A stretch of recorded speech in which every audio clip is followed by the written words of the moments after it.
कल का वीडियो था Coulomb's law in vector form का पार्ट 1। आज हम बेसिकली पार्ट 2 की बात करेंगे। देखते हैं, चलिए। तो कल हमारे पास एक पॉजिटिव चार्ज था Q1 और दूसरा भी पॉजिटिव चार्ज था। आज के इस वीडियो में हमने एक पॉजिटिव चार्ज लिया है और एक नेगेटिव चार्ज लिया है। पॉजिटिव चार्ज का पोजीशन वेक्टर है R1 और नेगेटिव चार्ज का पोजीशन वेक्टर है R2। यहां तक हमने कल देख लिया था कि अगर Q1 से Q2 की तरफ है तो वो होगा R2 माइनस R1, और अगर Q2 से Q1 की तरफ है तो वो होगा R1 माइनस R2। देखा जाएगा ध्यान से, तो यहां पर ये पॉजिटिव और ये नेगेटिव है, तो पॉजिटिव नेगेटिव को अट्रैक्ट करेगा, एक फोर्स आएगा इधर, और अगेन ये पॉजिटिव नेगेटिव है, इसने इसको अट्रैक्ट किया तो ये इसको अट्रैक्ट करेगा। फोर्स के नाम दे लें तो ये वाला जो फोर्स है ये चार्ज 1 पे है चार्ज 2 के कारण, तो इसका नाम होगा F12, force on 1 due to 2, और इसका नाम होगा F21।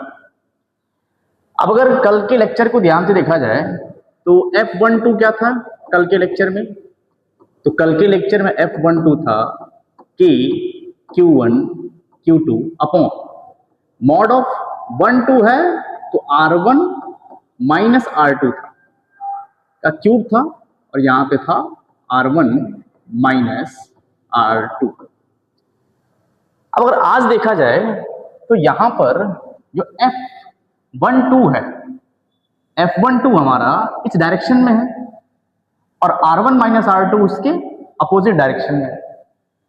तो अगर मुझे दोनों की डायरेक्शन सेम करनी है, या यूं कह दूं फोर्स की डायरेक्शन चाहिए, तो मुझे R1 माइनस R2 में माइनस साइन से मल्टीप्लाई करना पड़ेगा। अब इस माइनस साइन को मैं थोड़ा सा रीअरेंज कर सकता हूं। कैसे? K times Q1 K times Q1 into minus of Q2 upon mod of R1 minus R2 का होल क्यूब, और यहां पे आ जाएगा R1 माइनस R2। यानी मैं ये कह सकता हूं कि अगर एक चार्ज पॉजिटिव और एक चार्ज नेगेटिव हो तो हमें बस ये करना है कि चार्ज को उनके साइन के साथ पुट कर देना है। वेक्टर फॉर्म में कूलॉम्स लॉ को यूज करते वक्त अगर दोनों चार्ज पॉजिटिव हैं तो ओवरऑल आंसर पॉजिटिव आएगा, जो बताएगा फोर्स रिपल्सिव। चलिए देखते हैं इस पे बेस्ड हम लोग कुछ क्वेश्चन को। तो पहला क्वेश्चन है, Q1 की जो लोकेशन है, चार्ज हमारा Q1 है, ये है 5 माइक्रो कूलम, और इसकी पोजीशन है यानी R1 जो है वो है 1i cap plus 2j cap plus 3k cap. जो हमारा दूसरा चार्ज पार्टिकल है वो है Q2, वो है -1 माइक्रो कूलम, और जो इसका पोजीशन वेक्टर है वो है 7j cap plus 3k cap. 1i cap भी ले लेते हैं। अब मान लीजिए आपसे पूछा है कि F12 बताओ, F12। तो पहले फॉर्मूला लिख लीजिए। F12 क्या होगा? F12 होगा K Q1 Q2 upon mod of R1 minus R2 का होल क्यूब, और यहां पे 1 2 है तो पहले आएगा 1 यानी R1 minus R2। R1 minus R2 निकाल लेते हैं पहले। तो R1 माइनस R2 क्या आएगा?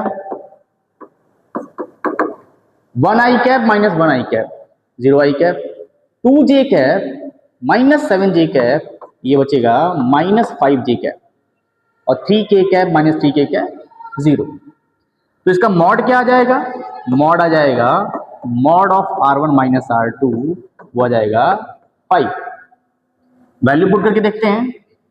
तो k की वैल्यू होती है 9 10 टू द पावर 9 वैक्यूम के लिए।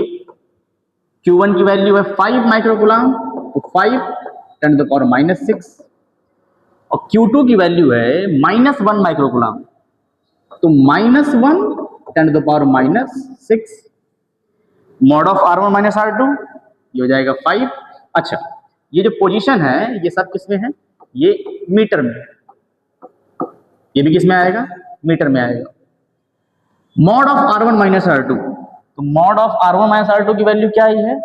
यहाँ पे R1 माइनस R2 है तो वैल्यू आई है -5j, तो -5j। अब इसको सिंप्लीफाई करने पे हमारा आंसर आ जाएगा। चलिए एक क्वेश्चन और देखते हैं। तो इस क्वेश्चन में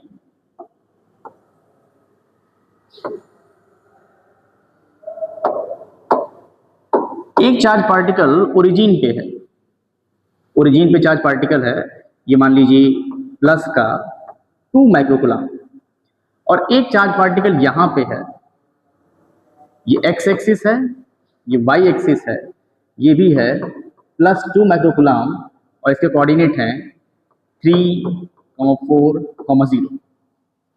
इसका मतलब ये चार्ज पार्टिकल xy प्लेन में लाई कर रहा है। तो R1 क्या होगा आपकी बार? अगर मैं इसको Q1 बोल दूं, अगर मैं इसको Q1 बोल दूं और इसको Q2 बोल दूं, तो अब की बार R1 क्या होगा? क्योंकि ये ओरिजिन पे लाई कर रहा है तो R1 आपका हो जाएगा 0i, 0j और 0k। R2 क्या हो जाएगा? मैंने बताया था कि जो पॉइंट्स हों x वाले के साथ i कैप, y वाले के साथ j कैप और z वाले के साथ k कैप लगा देंगे। तो R2 आ जाएगा 3i plus 4j plus 0k। अब मान लीजिए आपसे पूछा है F21, तो F21 क्या होगा? F21 होगा कि Q1 Q2, पहले 2 है तो 2 रहेगा, R2 माइनस R1 का मॉड और पावर उसकी 3, और यहाँ पे 2 है तो पहले 2 फिर 1, 2 - 1। वैल्यूज पुट करिए फटाफट। k की वैल्यू है 9 × 10⁹, Q1 की वैल्यू 2 माइक्रोकूलम, Q2 की वैल्यू भी कितनी है? 2 microcoulomb, upon mod of R2 minus R1। R2 minus R1 पहले निकाल लिया जाए, तो R2 माइनस R1 आएगा आपका, R2 माइनस R1 आएगा 3i माइनस 0i, ये हो जाएगा 3i, 4j माइनस 0j, ये हो जाएगा 4j, and 0k minus 0k मतलब 0k। तो इसका मॉड क्या आ जाएगा? इसका मॉड आ जाएगा स्क्वायर रूट ऑफ i वाले का स्क्वायर प्लस j वाले का स्क्वायर, मतलब 5। यहाँ पे आ जाएगा 5 का cube multiplied by R2 minus R1। तो R2 माइनस R1 है 3i प्लस 4j। इसको सिंप्लीफाई करने पे अगेन हमें आंसर मिल जाएगा। मिलते हैं नेक्स्ट वीडियो में, तब तक के लिए बाय बाय।